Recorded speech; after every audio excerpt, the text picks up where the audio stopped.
is ABC DVD, two brothers' alphabetical journey through our immense DVD collection that a familiar older man told me would one be very important. I'm Josh. I'm Noah. And today we're talking I Will Follow You Down. Was I that older man? Or was I the older man? We Oh, don't God. know. Yeah. We are 2013's I Will Follow You Down, unless you're in the UK, and then it's Continuum. Because, different names, different countries. I don't know. They call them lifts. I mean, that one's baffling because there's an actual, this is a Canadian movie, and there's a Canadian TV show about time travel called Continuum. It's like, this just causes me issues when I go on IMDb. This upset me for like at least good 5 minutes while I was researching for this film. I don't know why IMDb decided to use the British one. And not the one that's actually in the actual movie. Yeah, that's like, no, I saw the title card. Yeah. There was a title card. I know. But anyway, it is directed by Richie Mehta, who's written and directed by, actually. He's done Delhi Crime, Siddhartha, and Amal. I'm guessing this is one of his forays into Western cinema. Those seem more like Indian cinema, but I could just be stereotypically judging the titles and pictures. Starring Haley Joel Osment as Errol. Errol. He's known for Sixth Sense, AI, artificial intelligence, and Pay It Forward. So, a child actor, which he is not in this. No, I am very disturbed by the amount of hair that is shown by Haley in this. It's like, ooh, he's fuzzy. Well, I feel bad. I mean, this is so wrong of me to think, but I went, man, his head kept growing, but his face did not. He's got a cute little baby face with hair. Yeah. I chose also Gillian Anderson, who plays Marika. She's known for the X-Files movies and TV show, The Fall, and Last King of Scotland. Apparently. Oh, she's also Maggie, Margaret Thatcher. Or Margaret Thatcher, yeah, that was one of the options. And then I chose Susanna Fournier, who plays Grace. She has a very small part in X-Men's Days of Future Past, the TV show Titans, and the USA version of Being Human. Okay. There's some other honorable mentions that I'll, we'll get to as we get to. But yeah, I guess I can just do the synopsis. After the disappearance of a young scientist on a business trip, his son and wife struggle to cope, only to make a bizarre discovery years later, one that may bring him home. Ooh. Yeah. Maybe this leap will be the leap home. I love that show. Yes, Quantum Leap. This is a type of movie that we have kind of classified as a Twilight Zone episode movie. This is something you could easily have seen done in a 30-minute Twilight Zone. It's like where the concept is really easy, but they wanted to expand on it. I'm thinking The Box with Cameron Diaz, which is not good. That's not good. But there are movies you're like, listen, it's not going to have a sequel. It doesn't correlate to any larger genre, but it's kind of out there sci-fi and Twilight Zone episode. Twilight Zone-esque. I also qualify these movies. This is definitely a Twilight Zone movie, but I also kind of view, when you have to give your dog a pill and you have to hide it in like a pill pocket or a lump of peanut butter. This is how I kind of view these movies of, hey, we want to talk about something heavy like grief or, fathers and sons and stuff. But we're going to hide it in a sci-fi veneer. So I kind of view like this and Frequency and Contact, where we're going to talk about some heady things, but we're going to also put some sci-fi things in here so you are happy. Because it's good for you. It's good for you. So you could swallow the actual human emotion, you robot. Yes. But yeah, that's how I viewed this one because but that's where we're coming from. If you want like a genre subgenre, it's a drama with some sci-fi, a amuse-bouche. Well, it is kind of fun. Yeah, I do like it when artists take something like time travel, which we're very used to, like Back to the Future and stuff like this. But it's like, what is the actual human cost? Like, let's say Marty doesn't come back. I know. What happens to everyone if Marty doesn't come back? That's why I added this to my collection, because it was a time travel movie, not from the time traveler's perspective, but by the people who were left behind. Exactly. Like, that's a neat idea. I've never actually seen that really. No, I like that. Yeah. So, but that is jumping ahead. That is a cart in front of a horse that, got put there. Because you don't actually know that when you go, well, you should know that, but I'm sure any trailers you might have seen. Probably. But this was an independent film, so who knows? But it starts with chess. A young Bobby Fischer contemplates his place in the universe. I made the same joke of don't move until you see it. It's good. We've obviously been conditioned with these chess things, but I appreciate the chess. I feel like they made a lot of deal about chess to not have it pay off. Like, I was like, oh, he doesn't come home and finish move, the game. Yeah, but he doesn't move like checkmate. Dad. 50 years. But it's like, well, maybe if you did reset it, he'd come back. Yeah. But it's cute. It does give us a jumping off point of that. This is a very smart kid. Yeah. His Smart father, family. His father is definitely invested in, And then we get like the goodbye at the airport, and you see that this father is very, he's very emotional. He loves his wife. He loves his son. We get a lot of the check-off things, like there's a pocket watch. Yeah. And, can I have, when he says, well, can I have that pocket watch when you come back? Well, of course you have. Like, well, he's gonna. I was like, oh, well, there's gonna be a plane crash because you basically gave today's my last day on the force. Last day on the force. I want to buy that house with the white picket fence. And all the things. He's not coming back, and I do like that. You get the first this the normal day-to-day life because it's like, oh, you haven't called, but you're at a conference, it's fine. And then we get the school bus with the introduction of Grace as and the friend, Lego and the Lego, and it's like, hey, you and me and a baby, and Legos don't make babies. It's like, and I do like it because this pays off later. There is almost like a deja vu moment with Gillian Anderson when she goes out to get the mail. She just kind of looks off into space, like something is off. And I like how this pays off later, and we'll talk to it. But it's like, I like how they did it here because even I had to rewind. I'm like, wait, did I miss something? Was there something in there? No, but this is basically the split point. Exactly. But like I said, that payoff comes up, and I was like, oh, you didn't like shine a light on it. It's for rewatches and for people who are paying attention. Yes, it's very nicely done. So you lollygaggers are just out. Yeah, fair.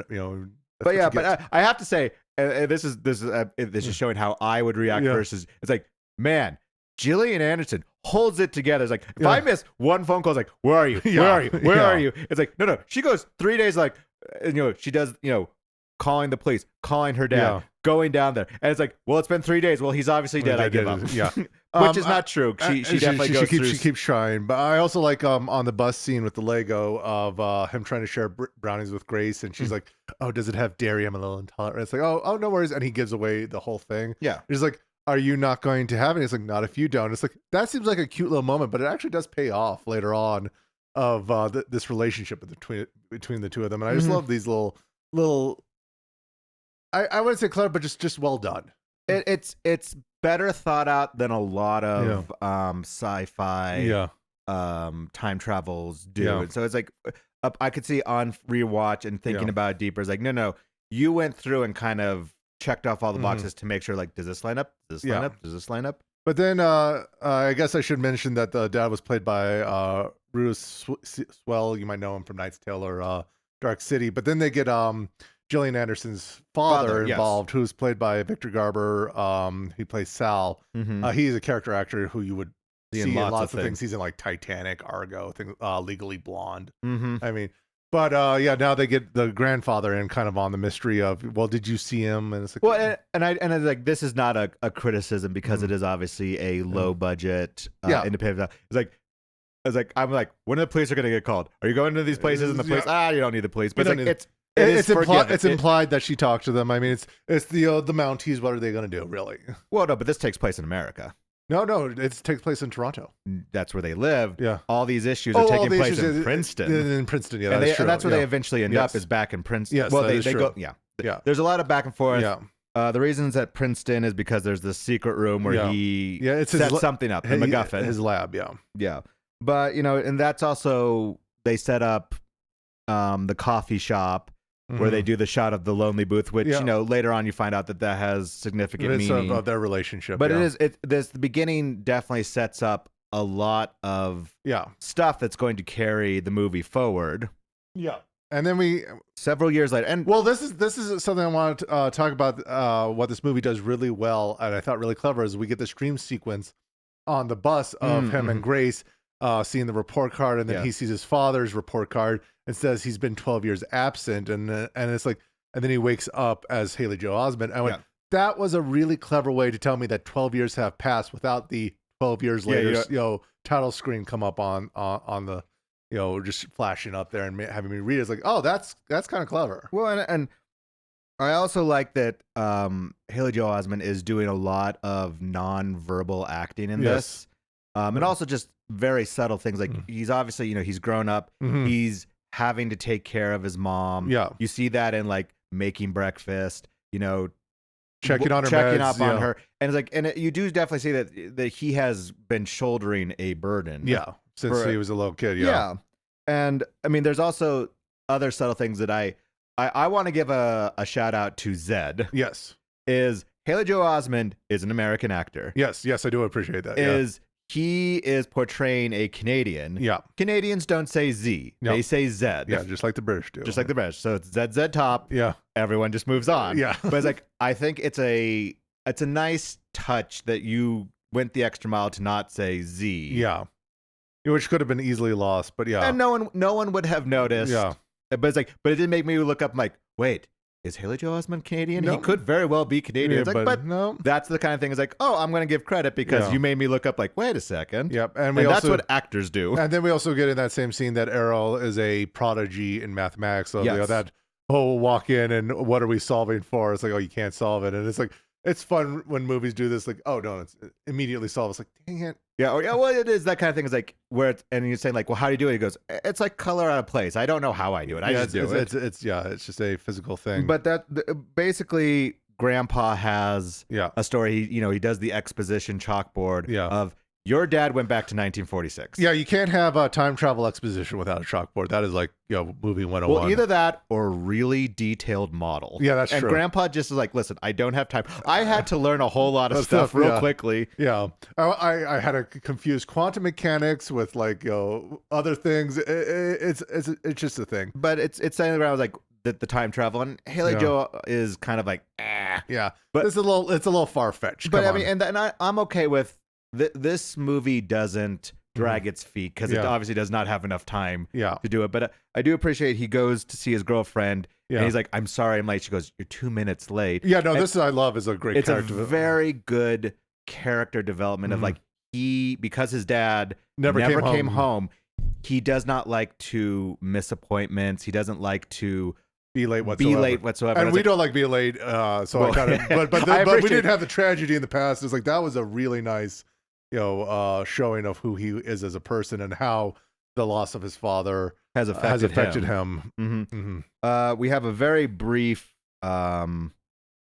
dinner moment where Joan Answers is with two extras who are clearly students. Yeah, her students. Their purpose is to poke around and bring light to this picture, which is my only criticism of this movie. A, that's awkward. B, that is the worst photoshopped photo of three actors. Well, I just love the walk up. Oh, no, he's dead, and walked away. It's like, well, I mean, to be fair, that's what we did. I did that once to a woman. He's like, well, how's your mom doing? I was like, no, she's dead. She's dead and walked away. He's like, sometimes he's sometimes like, you know what? You're tired of talking about this, and you just want to just be like, I don't want to go into it. But this sets up, the emotional thing of, what you remember about dad, and then like, how did we meet? And it does allow the fleshing out of the story so you can. Well, and this is my joke about the swallowing the pill behind Sci-Fi. This is what the movie is about. It's about grief and loss and what happens when you miss someone and what it does to you as a son, as a wife, as someone who's not even related to that person, but you love someone. So like the girlfriend, Grace having to deal with this is who they are, and that loss changes you, right? And it shows the burden of like he won't even go to MIT. Yeah, he doesn't want because he's afraid to leave his mom because mom's already been left once. And words are said, and he says like, "Oh, I said mean things." I'm like, "Well, you didn't say anything that wasn't necessary." True. Like, it's harsh, but it's like But after 12 years, he's tired. A little tired, and he, And this is where that brownies thing pays off. Of he says to Grace like, I don't want to leave my mom. She doesn't want, she probably wouldn't want you to see her like this, so I'm just going to stay home. And it's like, you should go to the play. And it's like, I'm not going to go play without you. Yeah. It shows that like this relationship is really cute. It's like, you'll appreciate it. It's like, he gave her the Lego. I know, he gave her the Lego that he's been keeping. I was like, it's a cute moment. But then sadly, Gillian Anderson who overhears this and cannot take it. Cannot take it, kills herself with her own pills. And I do like the presentation of this of we get a overcut of the 911 call while he's panicking, and you don't actually get you don't get a direct seeing him talk on the phone. Right. You get the phone call and the panic phone call. Yeah, EMTs paramedics coming in while It is a very nice emotional moment, and I call this death as a motivator number 1 because that is a theme in this of it's either death as a motivation or what will we do for our own children. Yeah, and this is what convinces him that he is in the wrong timeline. Well, and yes, and this has a great payoff later of, and he even says it at one point. It's like every time I try to keep myself here, something bad happens. Yeah. And sci-fi does this all the time of whether it's the omniscient being or something like the forces are making you do this. Yeah, I mean it's the self-correcting timeline, theory or paradox of like, I think this was presented in like H.G. Wells' Time Machine, where it's like, if you're going to do something, if you invented time travel to fix something, you can't fix that thing because that's why you invented it. Where this one is like, the timeline is off. Right. And nature's trying, that nature is trying to correct itself. Well, and it does. It's like, this is what I like about this motivator is it paints you into a corner. Yes, it does. And that's the motivation. But, the funeral, and this is where we get Haley Joel Osment's full buy-in and of like, okay, Grandpa, let's do it. We get a montage. Yeah, it shows the building of his science, building things, adjusting things, but also showing that he is following his father's footsteps of he is being absent in his own relationship. Yeah, and we do get this is not our timeline. Yeah. Of instead of Google, it's oodles of oodles. Oodles of Googles, yeah. And I mean, and it is a little bit Deus Ex Machina where, the girlfriend basically figures it out, types in, his one of the authors, yeah, and comes across this like article. It's like, this would be if it was any other thing, someone would be doing microfilm. Well, I mean, I love that he did microfilm to find his dad's body in the past, and it's like, oh, okay, microfilm, and we find out that the reason he never came back is he died in the past. Yeah, he was mugged and shot and killed. And he was an unidentified man, but his watch was on the ground. Yes, and there's the watch. Chekhov's watch does pop up, but the girl. It's another thing of the movie's not going to belabor a point of the girlfriend figures it out, gets on board. But I also love that fake search engine caused her to have morning sickness, because if you don't have Google, you're gonna have to throw up. I mean, but it's like this is one of those things of where the girlfriend raises some very good points. Yeah. Of, hey, you can go back and change this, but there's no what guarantee. Happens to us is, and she in a very smart way of saying. You don't know, like the butterfly effect of you don't know by changing this. Like, listen, we spent a whole lot of time because your mom is like, you cannot guarantee. And I think that's a very valid point. He has to admit, it's like, I cannot 100% guarantee. And I mean, it does strike one of those things of like, can you guarantee that we'll have the same kid? And we talked about this in our very first episode of, you change one little thing, anything could change. The baby may not be the same. It's like, so you cannot say like, is this baby going to be the same? Yeah, it's like, and it's that fun thing of, because they weren't the ones to invent the time travel machine. They don't. I mean, even most movies, like, they don't know the rules, and they are now like so far into, they're 12 years into what is an alternate timeline. It's like, we will disappear. And I do appreciate this is of where he draws a timeline. Yes, and I like to call it the your cake and eat it too timeline of like, how can I still have this, and go back and change it? It's what Marvel did with Tony Stark. It's like, okay, you can make a snap, but you have to keep my daughter. Yeah, and the ramifications of that. Yeah, it is trying for everything without knowing all the variables, which has been a subject of this entire thing of, you don't always know all the variables, right? And that's how the time travel was solved. One funny scene is. You get the stereotypical go to the doctor's office to check. I have to say, what does every OB office need? A giant window to the outside so everyone can see. The stirrups are facing that way. Like, wow. Canada? Oh. That's like, it's free, but everyone gets to watch. Well, I mean, it's free and transparent. So I just had to point out, like, that's hilarious. I just want to say. It's like, this is the only room we have. And you get the peep show room. Yep. But this is where I guess there's a turn where it's like the girlfriend gives him the ultimatum, like, hey, either you do this, or I'm gone. Because you're basically like the Grim Reaper. You're going to kill us as we are right now, and it's like, that's a fair point. It's a fair point, and he acquiesces to that that ultimatum of saying, you're right. I need to be here in the present with you. Mm-hmm. And he does that. Yeah, and then you get the montage of them moving on. They're we're gonna buy a house. We're gonna have a baby. I'm gonna put my mom's house up for sale. Yeah, we're moving on. We are moving on, and that's where we get a miscarriage because the universe doesn't like things happening. And as I say, this is death as a motivator number 2. And what he's will you, right back in? And it's like, and the idea of what will you do for your own children is now definitely established, because we got kind of like that with Gillian Anderson. You kind of get the idea that she, through her own depression, thought if I wasn't here, he would live his life. Now he knows, like, because of the stress I caused her, I caused this miscarriage. Right. And so if I can undo all this. And you also get the grandfather saying, I was doing this for my kid. Yeah, for Gillian Anderson. And it's like, and as a father, it's like, I understand all these things. Yeah. But we do have a very old sci-fi / movie trope of when you're stuck, pick up an object that you just dropped, and that will solve all the issues. Either the phone will ring, or you'll pick it up and be like, I've seen it in a new light. Now I do appreciate this because they're having a problem with, because the math's not quite right, of trying to find the location of the time travel destination. Because it's like, it is that joke of, if your time machine is also not a space machine, you're going to end up in space, because the Earth is moving around the sun's moving around the galaxy is moving around the universe. But this one, it's like, we didn't take into account earthquakes that actually slow down the rotation. It's like, you know what? That's a fine sci-fi reason for this to be obstacle, and you figured it out.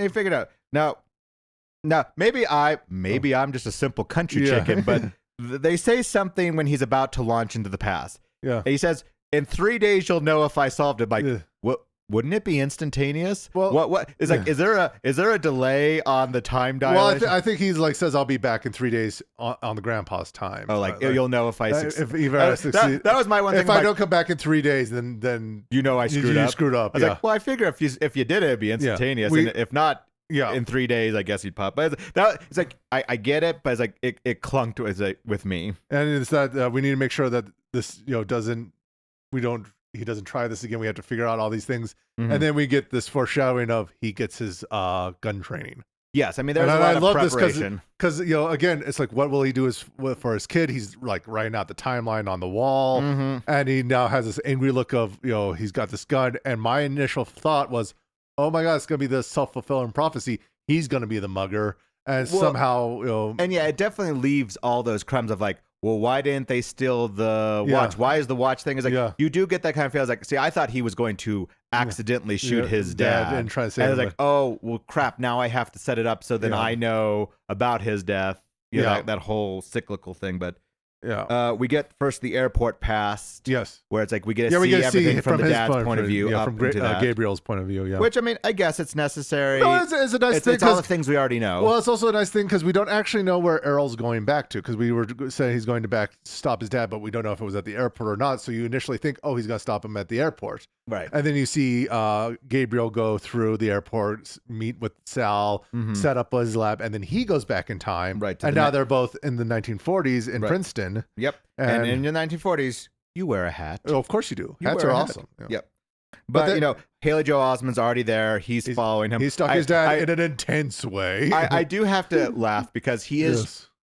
Yes, he is stalking him. But he's like, he goes, oh, he can't see me. He goes, he doesn't know who you are. You could just casually follow. Yeah. But we end up back at the coffee joint, which was already established. Like, no, it's been here forever. For generations. I like that. When she got it, it's like, oh, it hasn't changed in a while. I was like, I haven't changed because it's how my dad set it up. And then like, now it's the dad. No, that's fair. It's a setup. It's, like we said, sometimes you only need a line of dialogue, and that's fine. And, it's like then again, that look at the booth, the payoff is that's where they met. Yep. That's how we know that. And that's okay. We don't need them to actually sit in there. I have to give praise because I like it when movies do this. Is there, he is being subtle, and then he just dives in and be like, there is no runaround. There is no, I have to convince you for 5 minutes that I'm actually. So it's like, no. He started the conversation slowly, and then it's like he dropped. He goes for the jugular. He goes. My dad left, and we were left at the airport, and he never came back from this business trip. And it's like, boom, okay, I got it. Oh, the Errol is like, you are my son. Yeah, and it's like, I appreciate a movie that's like, I know they are on a time of, but it's like, you're respectful of my time too. Yeah. We're not gonna belabor the point. I mean, and this movie's only like an hour and a half. They could have taken a lot longer, but they said it's like, no, this is the point. This is why would this man who has lost, what could have been his kid, has come back in time. It's like, no, he's going to solve the problem as efficiently as he can. Right. And I think this is where the climax is of Haley Joel saying, you need to go back, and goes, oh, no, I'm going to do this. I'm going to do this. It goes, no. I need you to do this now and never do this again. Exactly. It's like, you are smart. Please hear what I'm saying. Yeah. You cannot fix it. The only way you can fix it is to go back and never do it again. He was like, I've already gone back and set up safeguards as best I can. And that's where you get the I dropped the Lego off with the picture, because like, this is the only way that I can possibly not 100% guarantee, give him the best chance that I can get back with my wife. And this is where all those deaths pay off of saying, I am going to back you up into a corner and have both the death and keeping your child safe come to a point. Yeah, this motivator of it's like, because his dad says like, just give me a couple of days. I just want to talk to to Einstein and come up with these rules of time travel. Like he had the rules of atomic energy. It's like, Einstein didn't want atomic energy, and I know there's by this answer of you saying I just need a couple of days, you will not change unless there's something that will force you to change. Yeah. And he shoots his head. Yep. And it's like, and it is a quick and it's so jarring. Super smart. Yeah. Because the second he does it, you're like, because first you're like, oh my God. And then you're like, oh wait, that is so smart, because like you get a choice. And you already said family always comes first. So it's like, I gave you the information so you can help me save my family. But if you want to save me, your son, you cannot do this, because if you do this, I will die here right now. And I will never be back. Yeah. And it's like, and it is super. And it has the payoff. Yeah. It's like, it's not, one of those ambiguous, it's like he comes home at that exact moment that Gillian Anderson is like looking off into space that was before. And it's like, you're home hey, early. You're back. Why are you back? Yeah. And it goes to, it's like, and Grace shows up, and then it's like, and that's it. We don't know if it works, but that's not the point. It's like, we are now on what, Sal says, the proper timeline. Yep. And you just hope that it goes that way. Yeah. And I really appreciated it. Mm-hmm. It is a fast, it's only 90 minutes, but it's paced nicely, and it is heartfelt. It makes you think. It makes you think. It's done something that's been done to death. Yes. In a different way. Yep. And I like it. And I liked everyone in it. And I would highly suggest it. It's free on YouTube, so you don't even have to like pay up. I mean, you sat here for half an hour of us just us just jabbering our jaws here, and Jaws is our next movie. I know. Don't go in the water, Josh. Yeah, I didn't know how to make a shark pun, so I just made a talking pun. No, like jump in the shark, or I don't think this movie jumped the shark. No, it doesn't jump the shark. Yeah. So, but next week we'll be talking about the great Spielberg movie of classic. Jaws. Yep. Of hopefully you've seen it. If not, but if not, that's a that's good okay. one to watch. It's time to watch it. It's time to watch it and hear us talk about it. Hopefully you have seen. I will follow you down. If not, I hope you give it a chance. Yeah, it's worth it. It's one that you will not find at the top of your queue. No, or anyone's suggestions. I think I got as a suggestion from some other podcast back in 2013, and I'm glad I listened to it. Yep, it's a little indie. Yep. So thanks for stopping by and listening, and we'll see you next week. All right, bye.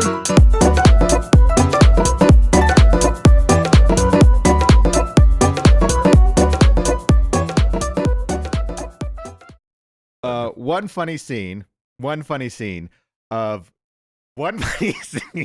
didn't have to stop. I was burping off mic. But if I do it, maybe you'll keep burping.